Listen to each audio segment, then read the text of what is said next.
ఏలూరు జిల్లా ద్వారకా తిరుమల ప్రముఖ పుణ్యక్షేత్రం ద్వారకా తిరుమల శ్రీ వెంకటేశ్వర స్వామివారిని దర్శించుకున్న అనంతరం Vemudolu circle Dwaraka Tirumala police station వార్షిక తనిఖీ నిర్వహిస్తున్నారు. IG Ashok Kumar, IPS SP KP Sivakishore, IPS DSP Sriram Kumar, Dwaraka Tirumala IG Ashok కుమార్లకు పోలీసుల గౌరవవందనం స్వాగతం పలికి పోలీస్ బృందం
आदित्याय भजेजो भव ब्रह्मायुरायुर्भव विष्णु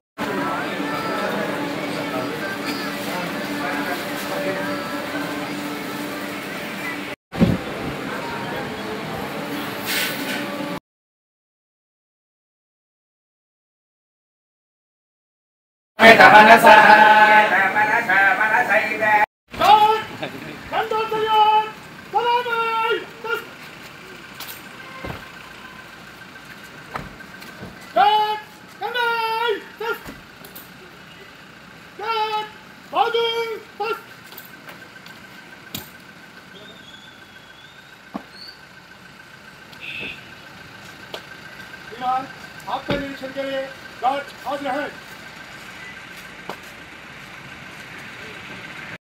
गार्ड कमाल बस गार्ड सेंट्री कर रहेगा। आई गार्ड किसान जान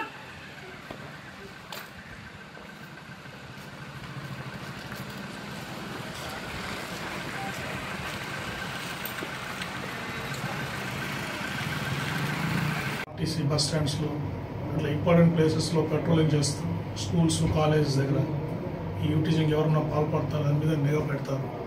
అంతేకాకుండా ఈ కాలేజీలోకి వెళ్ళి స్కూల్స్కి వెళ్ళి ఎడ్యుకేషన్ ప్రోగ్రామ్స్ కూడా వీళ్ళు రెగ్యులర్గా చేస్తూ ఉంటారు.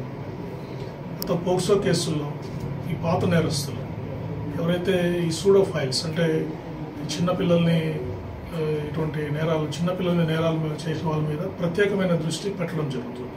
వాళ్ళ మీద రౌడీ షీట్స్ అవి సస్పెక్ట్ షీట్స్ ఓపెన్ చేసి వాళ్ళ మీద ప్రత్యేక నిఘా మేము పెట్టడం జరుగుతుంది. తర్వాత డ్రగ్స్ ఎన్డీపీఎస్ యాక్ట్ కూడా ఇది ఏరియాలో నేషనల్ హైవే ఉంది, ఎస్పెషల్లీ ద్వారకా తిరుమల ఏరియాలో. ఇక్కడ పెద్దగా కేసులు లేవు, బట్ ట్రాన్స్పోర్ట్ ఇది నేషనల్ హైవే ఉంది కాబట్టి ద్వారకా తిరుమలలో అప్పుడప్పుడు పోతూ గంజాయి పట్టుబడుతూ ఉంది. వేరే వేరే ప్రాంతాల నుంచి వచ్చే నేరస్తులు ఇక్కడ గంజాయి ట్రాన్స్పోర్ట్ చేస్తూ పట్టుబడుతున్నారు. దాని మీద కూడా మేము ప్రత్యేక నిఘా వాళ్ళ మీద అంటే వాళ్ళని కేసు పట్టిన తర్వాత వాళ్ళని వదిలేయకుండా రిమాండ్ పంపించిన తర్వాత మళ్ళీ బయటకు వచ్చినా కూడా కన్సర్న్ పోలీస్ స్టేషన్స్కి వేరే వేరే ప్రాంతాల నుంచి వచ్చి నేరాలు చేస్తున్నారు కాబట్టి ఆ కన్సర్న్ పోలీస్ స్టేషన్స్ కూడా ఇన్ఫార్మ్ చేసే ప్రక్రియ చేస్తున్నాం. ఈ రేంజ్లో కానీ ఎక్కడైనా కానీ ఈ గంజాయి మీద ప్రత్యేక చర్యలు తీసుకొని ఎప్పటికప్పుడు వాటిని ఇన్ఫర్మేషన్ మీద అరెస్ట్ చేయడం, ఆ కేసెస్ని త్వరగా ఇన్వెస్టిగేట్ చేసి ఛార్జ్ షీట్ చేయడం, ఇవన్నీ కూడా ఈ ప్రక్రియ మేము పూర్తిగా చేయడానికి ప్రయత్నం చేస్తున్నాం. అదే సీసీ కెమెరా పాత నేరస్తుల ఫొటోస్ వారి ఫింగర్ ప్రింట్స్ అప్లోడ్ చేయడం, గత 5 సంవత్సరాలుగా 10 సంవత్సరాలుగా జరిగిన నేరాల్లో ఉన్న ఈ దొంగలు గంజాయి నేరాలు చేసిన వాళ్ళు ఈ పోక్సో నేరాల్లో పాల్గొన్న వాళ్ళ ఫోటోగ్రాఫ్స్ కానీ ఫింగర్ ప్రింట్స్ కానీ అన్నీ కూడా డిజిటైజ్ చేస్తున్నాం. భవిష్యత్తులో పెట్టే సీసీ కెమెరాలో కూడా ఈ టెక్నాలజీని వాడుకొని ఈ ఫోటోగ్రాఫ్స్ని వాడే విధంగా మేము చర్యలు తీసుకుంటాం.